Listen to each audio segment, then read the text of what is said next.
저는 가보진 않았지만 저희 스위스에 가면은 저희가 잘 아는 알프스 산이 있어요. 그 알프스 산에 가면은 어떤 봉우리에 누군가가 거기에 하얀 대리석으로 십자가를 하나 이렇게 세워놨다고 합니다. 근데 그 십자가 대리석에 어떤 글귀가 적혀 있어요. 근데 그 글귀를 적은 사람은 한 아버지였다고 합니다. 근데 어떤 일이 있었냐면 그 휴가를 즐기기 위해서 가족들과 함께 그곳에 들렸다가 이제 거의 정상쯤 다 왔을 때쯤에 사랑하는 딸이 그냥 거기에서 실족하여서 거기에서 안타깝게 이제 목숨을 잃어버리고 말았습니다.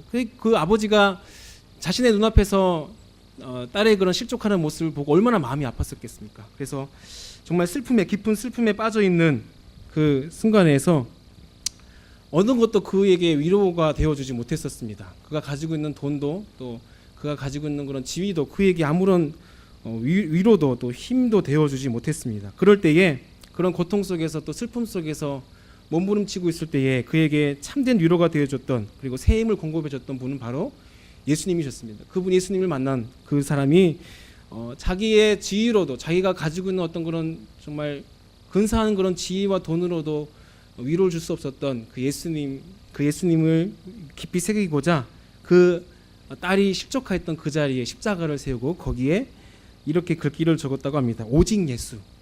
그래서 거기에 오는 모든 사람들이 그 예수님의 그 흔적을 보고 예수님의 사랑과 또 그에게 줬던 위로를 함께 또 누리고자 그렇게 모든 사람에게 알리고 싶어서 그렇게 하나의 그런 십자가를 거기에 새겼다고 합니다. 또 우리가 잘 아는 사람 성 어거스틴도 이런 일화가 있었다고 하죠. 성 어거스틴이 어느 날 예수님을 간절히 사랑하는 마음으로 기도하다가 잠들었을 때에 꿈결에 예수님께서 그의 꿈속에 나타나셔서 그에게 이렇게 물어보았습니다. 나의 아들아, 너는 나에게 무엇을 원하느냐? 너는 나에게 무엇 하여 주기를 원하느냐? 라고 물어봤을 때 이 어거스틴이 한치의 망설임도 없이 이 유명한 말을 남겼다고 했죠.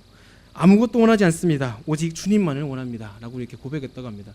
여러분 오늘 밤이라도 저희가 잠이 들었는데 행여나 예수님께서 그렇게 우리 꿈속에 나타나셔서 사랑하는 아들아 사랑하는 딸아 내가 너에게 무엇 해주기를 원하느냐라고 이렇게 예수님께서 물어보신다면 여러분 어떤 바람들과 어떤 그런 간절한 간구를 여러분 들으시겠습니까? 한 번도 생각해 보신 적이 없으십니까? 있으세요? 그런 바람들과 그런 간절한 그런 우리 간구들 저는 정말 이 성 어거스틴처럼 정말 한치 망설임도 없이 정말 주님이면 족합니다. 아무것도 원하지 않습니다. 라고 이야기할 수 있다고 한다면 얼마나 더할 나위 없이 좋겠습니까? 라면은 저라도 당장 오늘 아침부터 저희 마음속에 들었던 저의 바람들 그리고 저 안에 들었던 어떤 그런 기도의 제목들은 다른 것들이 너무나 많았다는 것을 보게 됩니다. 예수님 아닌 다른 무언가를 내가 찾고 예수님 아닌 다른 무언가를 제가 바랬던 것들을 발견할 수밖에 없는 것이죠. 그래서 어쩌면 우리는 예수님 이외에 내게 없는 그 무엇들 때문에 주님께 불평할 때가 너무나 많습니다. 또 한편으로는 내게 있는 것이 주님 왜 저에게는 왜 이렇게 적은 것을 맡기셨습니까? 저에게는 왜 더 많은 것들을 주시지 않았습니까? 라고 이렇게 원망하기도 합니다.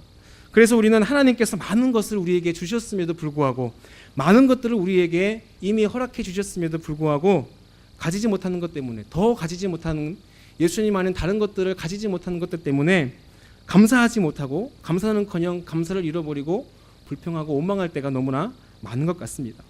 그것이 바로 이 아이들도 그런 모습이죠. 아이들을 보면은 아이들은 자기가 무엇을 가지고 있느냐가 자신을 말해줍니다. 어제 어린이날이었어요. 어린이날에 아이들이 뭐 부모님이나 아니면 뭐 할아버지 할머니가 이렇게 선물을 주시잖아요. 이렇게 정말 평소에 갖고 싶었던 그런 뭐 장난감이나 아니면 뭐 인형 같은 것들을 사주었을 때에 아이들이 어떻게 하나요? 그것을 가지고 놉니다. 정말 얼마나 가지고 싶었겠어요. 그런데 아이들이 그것을 손에 놓지 못하고 그것을 가지고 어떻게 하냐면 다른 아이들에게 가서 이제 자랑을 합니다. 왜 그렇습니까? 나는 이런 것도 가지고 있다라는 것을 자랑하고 싶은 거죠. 근데 우리 아이들이 조그만 그 아이들이 그런 자랑을 하고 다른 아이들에게 뽐내도 우리는 믿지는 않습니다. 오히려 흐뭇하죠. 정말 사주길 잘했다. 내가 좀 일찍 사줄 걸 그랬나? 좀 더 큰 걸 사줄 걸 그랬나? 라는 그런 마음이 듭니다. 그런데 그 아이가 만약에 아이가 아니라 뭐 중학생이 되고 고등학생이 되었는데도 여전히 내가 가지고 있는 것만을 자신의 자랑으로 삼으려고 한다면 그것은 우리에게 염려가 되고 걱정이 됩니다. 왜 그렇습니까? 이제 성인이 되고 분별할 수 있는 나이가 되면은 내가 가지고 있는 것을 자랑하기보다 나의 가치가 소유에 있는 것이 아니라 내가 좋아하는 것이 무엇인지, 또 내가 할 수 있는 것이 무엇인지, 내가 하나님을 위해서 할 수 있는 것이 무엇인지를 분명히 알고 성취해 가는 것을 자랑 삼아야 할 나이가 되었기 때문에 그렇습니다.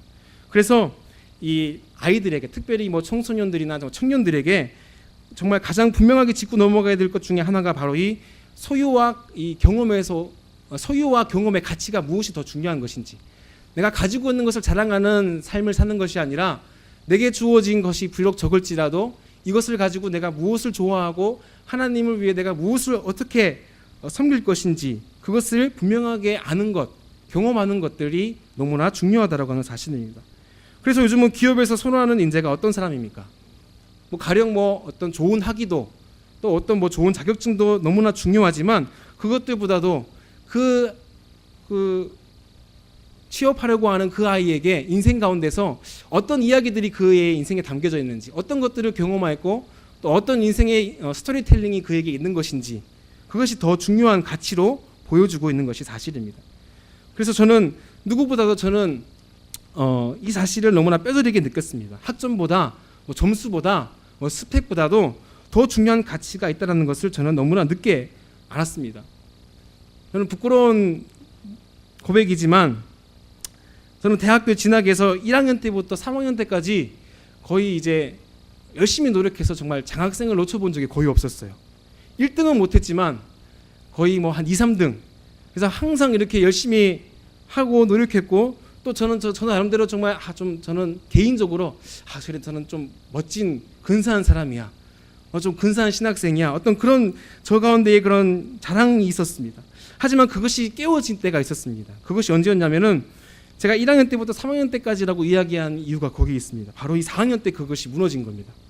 배운 것은 많고 지식은 많은데 제 안에 있는 그런 교만 때문에 정말 내가 나아가서 일해야 될 그 현장 가운데서, 삶의 현장 가운데서 내가 나아갔을 때에 내가 가지고 있는 것들보다, 내가 아는 것들보다 내가 할 수 있는 것이 너무나 적다는 것, 내가 너무나 교만했다는 것을 그때 비로소 너무 늦게 깨달았다는 것이죠. 그래서 저는 4학년 때부터 소위 삐뚤어지기 시작했습니다. 이 삐뚤어졌다는 것이 다른 것이 아니라 내가 이렇게 살면 안 되겠구나, 내가 다른 것을 내가 한번 더 노력해야겠구나, 다른 부분에 내가 더 노력해야겠구나라는 것을 알게 되었다고 하는 것이죠. 내가 무엇을 좋아하고 내가 무엇을 잘하고 또 내가 어떤 것을 통하여서 하나님께 영광을 돌릴 것인가, 그때부터 고민하기 시작했던 것 같습니다. 내게 있는 것이 무엇일까? 하나님은 나의 삶 가운데에 무엇을 심겨 놓았을까? 라고 하는 그런 고민들이었습니다. 물론 이런 고민들은 현장 가운데 있으면, 그리고 계속 살아가면서 평생을 그렇게 씨름해서 알아가고 또 묻고 하는 그런 문제이겠지만, 분명한 것은 우리가 아까 얘기했던 것처럼 그런 어거스틴의 고백처럼 주님만이면 족합니다 라고 하는 고백이 아닐지라도 그런 주님만으로 만족하는 삶, 주님만이 있으면은 제게는 주님이면 됩니다 라고 하는 그런 고백들, 그런 삶의 방향은 끝까지 우리가 견지해야 될 우리의 믿음의 모습인 줄 믿습니다. 그래서 저는 오늘 말씀에 나오는 이 베드로 사도를 참 좋아합니다. 왜냐하면 이 베드로는 전과 후가 정말 명확한 사람이기 때문에 그렇습니다. 삶의 방향을 전환한 사람들 중에서 그 변화가 명확하게 드러나는 사람이기 때문에 그렇습니다. 우리는 회심이라고 하면은 바울을 먼저 떠올리죠. 바울의 회심, 놀라운 그런 변화, 삶의 변화들을 우리는 바울을 통해서 볼 수 있습니다. 하지만 이 사도행전 말씀을 1장부터 계속해서 읽어 나가다 보면은 바울에게도 일어난 놀라운 삶의 변화가 있다는 것을 발견하게 됩니다. 우리가 너무나 잘 아는 베드로, 제가 베드로와 바울을 좀 헷갈려서 말씀드렸나요? 네, 이 베드로는 어떤 사람이었습니까? 베드로는 우리가 너무나 잘 알듯이 베드로는 그냥 갈릴리의 어부였어요. 갈릴리 출생으로 그런 흙수저 인생을 살 수밖에 없는 사람이었습니다.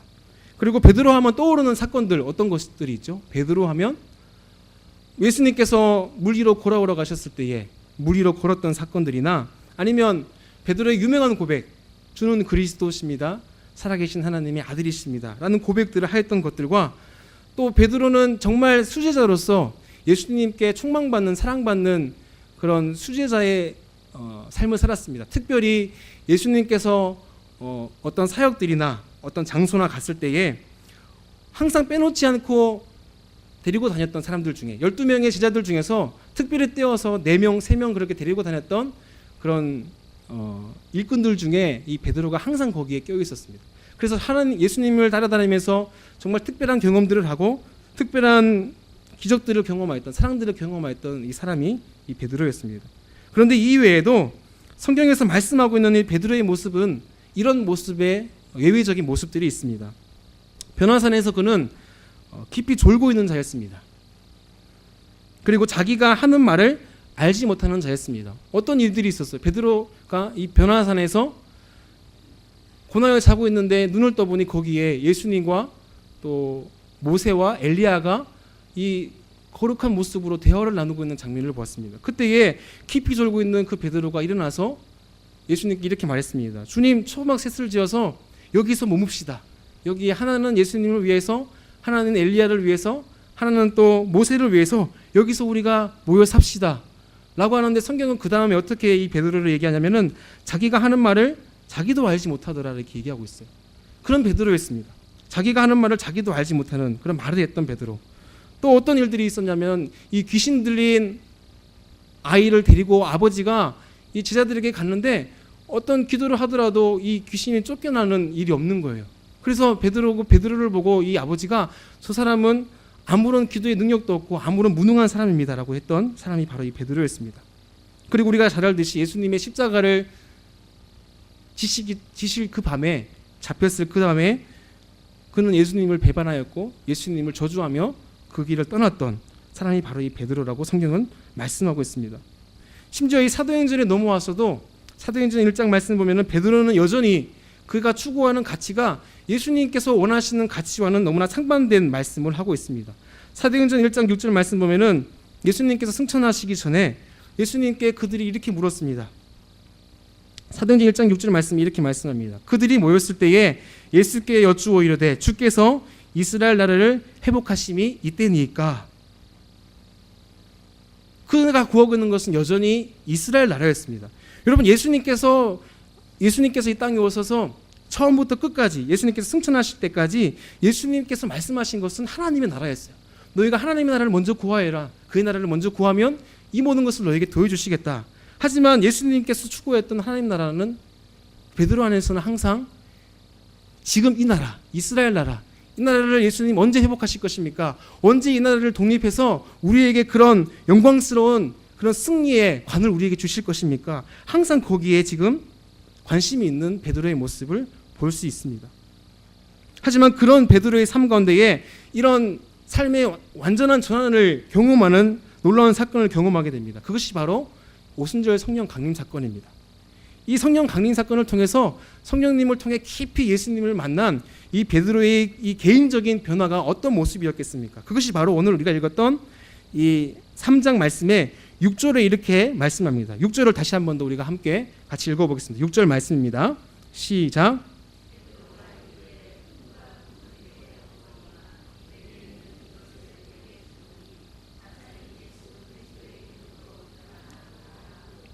아멘.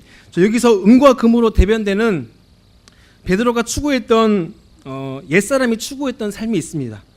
그가 은과 금을 추구했던, 성령님의 놀라운 은혜를 경험하기 전에 베드로가 추구했던 그 은과 금은 무엇이었겠습니까? 그것은 바로 내가 예수님이 곁에 있으면, 예수님께 항상 내가 함께 있으면 내가 한 자리 차지하겠지. 내가 이래봬도 예수님 수제자인데 예수님은 항상 나를 특별하게 생각하고 늘 항상 데리고 다녔는데 라고 하는 그런 특권의식, 그에게 항상 그 모습이 있었다라고 하는 것입니다. 오늘 말씀에서 우리가 오전에 들었던 말씀 중에도 어린아이가 예수님께 나갔을 때에 그 부모가 어린아이를 데리고 예수님께 만져주심과 기도하기를 간청하며 나갔을 때에 제자들이 그것을 말렸습니다. 저리 가라는 거예요. 저리 가. 애들은 가. 여기 올 때가 아니야. 라고 뜯어 말렸던 사람들 중에 바로 이 베드로가 있었을 것입니다. 또 여리고로 가던 그 길 가운데서 소경 바디메오가 예수님께 그렇게 간청했습니다. 다윗의 자손 예수여 나를 불쌍히 여기소서 막 부르짖으며 예수님을 찾았죠. 그때 제자들이 그 바디메를 보고 조용히 하라고 얘기합니다. 조용히 해. 예수님은 너를 상대할 지금 시간이 아니야. 그때가 아니야. 조용히 해 라고 뜯어 말리면서 오히려 예수님으로부터 그 멀리했던, 예수님으로부터의 소경을 멀리했던 사람이 바로 이 제자들, 그리고 베드로가 아니었겠습니까? 그랬던 베드로가 오늘 말씀을 통해서 보면은 변화되었다는 것을 우리는 알 수 있습니다. 자, 오늘 우리가 읽었던 이 3장 3절 말씀에 이렇게 말씀합니다. 그가 베드로와 요한이 성전에 들어가려 함을 보고 구걸하거늘. 그리고 4절 말씀에 베드로가 요한과 더불어 주목하여 이르되 우리를 보라 하니 라고 이렇게 말씀이 나옵니다. 여기서 보면은 이 3절과 이 4절에 이 바라보다라고 하는 그런 동사가 나옵니다. 보다라고 하는 의미가 두 개의 단어가 나옵니다. 3절에서는 누가 누구를 봤습니까? 이 안진뱅이가 성전에 올라가고 있는 이 베드로와 요한을 바라보았습니다. 그때 바라보는 것은 그냥 단순히 이 시야에 들어왔을 때 바라보는 것, 바라보는 행위, 단순한 바라보는 행위를 뜻합니다. 그냥 단순히 그 사람을 지나가는 것을 보고 이제 바라봤습니다. 그런데 베드로는 어떻게 합니까? 베드로는 그가 바라보는 것을 보고 4절 말씀 보니까 덤으로 주목하여 그를 바라보았다라고 말씀하고 있습니다. 이 주목하여 보다라는 것은 의도를 가지고 가던 길을 멈추고 그를 바라봤다라고 하는 거예요. 그의 필요를 알고 그가 지금 어떤 상황인지 그가 곰곰이 생각해보고 응시하고 그를 가던 길을 멈추고 그를 바라보았다라고 하는 것입니다. 여러분, 바라보는 것이 바뀌는 것은 관심이 바뀌었다는 것을 뜻합니다. 그의 마음 가운데 무슨 관심이 바뀌었는지, 관심이 바뀌게 되면은 관점이 바뀌게 되고, 관점이 바뀌게 되면 가치관이 바뀌게 되는 것이죠. 베드로의 마음 가운데 있어서 이미 그가 일어난 변화는 바로 이 관점의 변화였습니다. 관심의 변화였습니다. 그래서 매일매일 가던 그 성전에 나가던 그 베드로가 오늘만큼은 그 안진뱅이가 달리 보였다라고 하는 거예요. 내가 그에게 무언가를 줘야겠구나. 그에게 필요한 것이 있겠구나. 그래서 그는 바삐 올라가는 성전 그 올라가는 도중에서도 그 가던 길을 멈추고 그를 주목하여 바라보았다라고 하는 것입니다. 여러분, 이 안진뱅이가 그날만 나온 게 아니죠. 매일매일 성전에 와서 사람들이 이 사람을 걸을 수 없으니까 그냥 데리고 와서 거기에 앉혀놓습니다. 근데 거기에 앉혀놓은 거기는 이 성전 중에서도, 이 예루살렘 성전 중에서도 정말 아름다운 미문, 아름다운 문, 이 고린도에 있는 황동으로 만든 정말 아름다운 문에서 매일매일 그 사람은 어떻게 하는 거예요? 부정한 사람으로 낙인 찍혀서 예배도 드리지도 못하고 항상 거기에 앉아서 행여나 누가 지나가면서 나에게 무언가를 줄까? 행여나 저 사람은 나에게 돈 더 많이 줄까? 라고 항상 그렇게 사람들을 바라보던 그 사람이 오늘만큼은 달라 보였다고 하는 거예요. 이미 베드로의 마음 가운데에 변화가 일어난 것입니다. 관점의 변화, 예수님의 마음으로 변화된 그에게 이 사람에게 주어야 될 가장 좋은 것을 줘야겠구나 라고 베드로가 지금 그를 바라보고 있는 것입니다. 그가 그에게 주었던 것이 무엇입니까? 예수님의 제자이기 때문에 얻을 수 있는 그런 다른 것 말고, 그가 평생 추구했던 음과 금 말고, 돈 말고, 지위 말고 다른 것, 그것은 바로 그에게 찾아오셔서 그의 실수 가운데에도 그의 실패 가운데서도 그를 믿어주시고 그에게 찾아오셔서 그의 마음을 변화시키시고 그에게 사랑으로 그를 다시 세우신 그 예수님, 성령님 때문에 그의 마음이 변화된 줄 믿습니다. 그리고 그가 주었던 것은 바로 그가 만난 예수님, 그가 경험했던 성령님을 통해서 경험했던 그 예수 그리스도, 그 예수 그리스도 이름을 빌어서 그에게 일어나라고 했을 때 어떻게 되었죠? 그가 일어나서 걷기도 하고 뛰기도 하고 하나님을 찬양했다라고 오늘 말씀하고 있습니다. 그리고 뒤이어서 그 기적을 보고 사람들이 이렇게 얘기합니다. 놀라고 놀라니라. 사람들이 그 기적을 보고 놀랐다라고 하는 거예요. 근데 여러분, 이 광경은, 이 사람들의 반응은 무엇입니까? 예수님이 안진뱅이를 일으키시고 소경을 보게 하고 그들에게 복음을 증거하고 야이로의 딸을 살리시고 나사로를 살리실 때에 사람들은 놀랐어요. 이 기적 앞에서 어떻게 이런 일들이 가능할 수 있는가 놀랐습니다. 그런데 오늘 이 베드로와 요한이 기적의 베푼 가운데에 그들이 놀랐다는 것은 무엇입니까? 그들도 예수님처럼 그 기적을 베풀었다는 것을 말씀하고 있죠. 이 구절을 접할 때에 우리는 떠오르는 말씀이 있습니다. 그것은 바로 요한복음 14장 12절 13절 말씀. 제가 한번 읽어드리겠습니다. 진실로 진실로 너희에게 이르노니 나를 믿는 자는 내가 하는 일을 그도 할 것이요 또한 그보다 더 큰 일도 하리니 이는 내가 아버지께로 감이라. 너희가 내 이름으로 무엇을 구하든지 내가 행하리니 이는 아버지로 하여금 아들로 말미암아 영광을 받으시게 하려 함이라. 아멘. 예수님께서 아버지께로 간다는 것은 무엇입니까? 이미 내가 가고 이제는 성령이 너에게 올 것이다. 예수님의 영 성령님을 경험한 베드로에게 임한 능력은 바로 예수님의 행하셨던, 이 땅에서 예수님께서 행하셨던 그 기적, 그보다도 더 말씀처럼 더 큰 일을 하게 되는 그 놀라운 기적의 현장이 바로 이 안진뱅이를 고친 사건의 현장이었다는 것을 성경은 말씀하고 있습니다. 그런데 우리가 더 눈여겨보아야 될 것, 그 기적의 현장에서 외적으로 안진뱅이가 일어나는 것들보다, 그 기적의 사건들보다 그보다 앞서서 그 베드로의 마음 가운데 찾아오셔서 그의 관점을 바꾸고 가시고 그의 마음을 놀랍도록 변하게 하신 그 성령님, 은과 금이 아니라 그에게 있는 단 한 가지, 그가 정말 자랑스러워하고 그가 정말 내 평생 다해서 내 삶을 다해서 정말 줄 수 있는 가장 귀한 것, 바로 예수 그리스도, 그것을 깨닫게 하신 성령님의 놀라운 은혜들을 오늘 성경은 말씀하고 있는 것입니다. 여러분에게는 그 성령님의 마음의 변화, 성령님이 우리 마음을 만지시고 우리 관점을 변화시키시고 우리 삶을 만지시는 그 놀라운 그 성령님의 만지심이 여러분에게 일어나게 될 줄 믿습니다. 성령님께서 우리 마음을 변화시키면 그보다 더 큰 기적은 없는 것입니다. 우리 마음이 변하게 되면 우리 삶이 바뀌게 될 줄 믿습니다. 그전에는 이 베드로는 이스라엘 나라의 해방을 구하고 이 땅에서의 영광을 구했다라고 한다면, 그리고 예수님 때문에 내가 한자리 하려고 하는 욕망을 따라 살았던, 소위 말하는 그런 은과 금을 구하였던 삶에서 그는 이제 모든 것을 내버리고라서라도 예수님이 가장 귀합니다. 예수님이 내 삶 가운데서 가장 귀한 것입니다. 예수님을 부인하며 부끄럽게 고백했던 그의 삶의 모습을 변화시켜 주신 그 놀라운 은혜가 그의 삶 가운데에 머물러 있다라고 하는 것입니다. 여러분, 그런 은혜들이 우리 가운데 경험되어지게 되면 우리가 고백할 수밖에 없는 놀라운 고백들이 있습니다. 그것은 바로 하나님이 정말 살아계시는구나, 하나님께서 정말 나에게 역사하시는구나, 하나님께서 나를 정말 사용하시는구나, 이런 경험들을 하게 되면 정말 이 온몸에 정말 전율이 흐르고 정말 기쁨이 샘솟고 정말 힘든 가운데서 내가 힘을 낼 수 있는, 어떤 것들도, 세상이 줄 수 있는 어떤 것들도 그것을 뛰어넘을 수 없는 그런 기쁨과 감격들이 우리 가운데 경험되어 줄 줄 믿습니다. 그런 놀라운 고백들과 그런 놀라운 경험들이, 하나님을 더 깊이 알아가는 경험들이 저와 여러분 가운데 있어지게 되기를 간절히 소망합니다. 저는 그래서 정말 소망하는 것이 있습니다. 그것은 바로 정말 이 저희가 준비하고 있는 이 청년들과 청소년들이 준비하고 있는 이 비전 트립을 통해서 아이들이 그런 하나님의 꿈을 발견하게 되는 것. 내가 가진 것이 무엇인지는 알 수는 없지만 그것이 깊이 감추어져 있고 하나님이 어떻게 사용하실지 모르지만 우리가 정말 헌신하고 수고하고 작은 것이라도 준비하는 그 과정 가운데서 하나님이 정말 살아계시고 나를 사용하시는구나, 하나님이 나의 꿈을 이루어 가시는구나라는 것들을, 작은 것이지만 이 경험들을 통해서 짧은 시간이지만 그들이 준비하며 또한 현장 가운데서 그것들이 경험하시는 것들은 그의 삶을 변화시키고 또한 그들을 하나님의 사람으로 바꾸게 될 줄 믿습니다. 그래서 정말 이런 귀한 고백들이 하나님이 정말 살아계시는구나, 하나님이 정말 나를 사용하시는구나, 그런 고백들이 우리 아이들에게, 또 청년들에게, 청소년들에게 있어지게 되기를 간절히 소망합니다. 그래서 오늘 우리가 불렀던 찬송가 310장에 보면 이렇게 1절에서 고백합니다. 어떤 목사님께서 이 불렀던 310장의 말씀을 부르며 깨달은 것을 이렇게 나누어 주셨습니다. 1절 말씀 보면 이렇게 말씀합니다. 하나님의 은혜로 이 쓸데없는 자 왜 구속하여 주는지 난 알 수 없도다. 1절부터 4절까지 마지막에 항상 난 알 수 없도다. 2절 말씀에도 이렇게, 2절에도 찬송가 가사에도 이렇게 얘기하죠.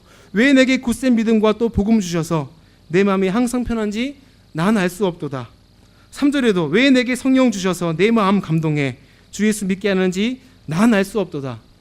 계속해서 알 수 없다, 알 수 없다고 얘기해요. 4절에도 주 언제 강림하실지 혹 밤에 혹 낮에 또 주님 만날 그것도 난 알 수 없도다. 그런데 여러분, 어떻게 후렴이 그렇게 고백하나요? 성령님을 경험하고 그의 삶 가운데 관점이 변하게 되고 그의 마음을 만지시는 성령님을 변화되고 경험한 사람의 고백은 후렴 가사처럼 이렇게 고백할 수 있는 것입니다. 내가 어떤 것들도 다 모르지만 후렴 가사 이렇게 얘기하죠. 내가 믿고 또 의지함은 내 모든 형편 아시는 주님, 늘 보호해 주실 것을 나는 확실히 아네.